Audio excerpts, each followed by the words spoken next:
Ovo je najstarija poznata snimka hrvatske himne Lijepe naše domovine, a pjeva je davne 1907. zaboravljeni Bogdan plemeniti Vulaković iz Velike Gorice. Upravo na današnji dan, 14. ožujka 1835. Antun Mihanović objavio njezin preljepi tekst pod naslovom Horvatska domovina u 10. broju Gajeve Danice. Godine 1846. uglazbio je Josip Runjanin, časnik u Jelačićevoj Glinskoj pukovniji. Mihanovićev je domoljubni spjev potisnuo stare himničke pjesme, pa se od 1860. pjeva u svečanim prigodama. Godine 1891.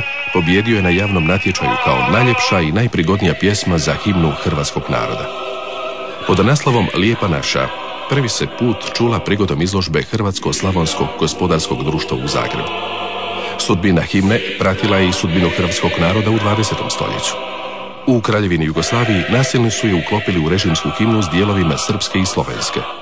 U doba NDH izvodila se kao državna himna. Pjevali su je i hrvatski partizani, sve dok je nisu potisnule partijska internacionala i jugoslavenska himna Hej Slaveni.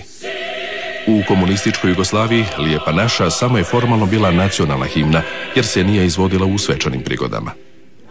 Nekoliko puta ipak je odsvirana na sportskim priredbama. Nevjerojatna zgoda za tadašnje prilike zbila se je tijekom Hrvatskog proljeća u rujnu 1971. kada je Titu na službenom dočeku u Zagrebu neočekivano intonirana Lijepa naša. To je izazvalo opću osudu unitarističkih i velikosrpskih krugova. Ipak godine 1972. točkom 4 prvog ustavnog amandmana prvi je puta u povijesti službeno proglašena hrvatskom državnom himnom. Taj status potvrđen joj je 1990. u slobodnoj, demokratskoj Hrvatskoj.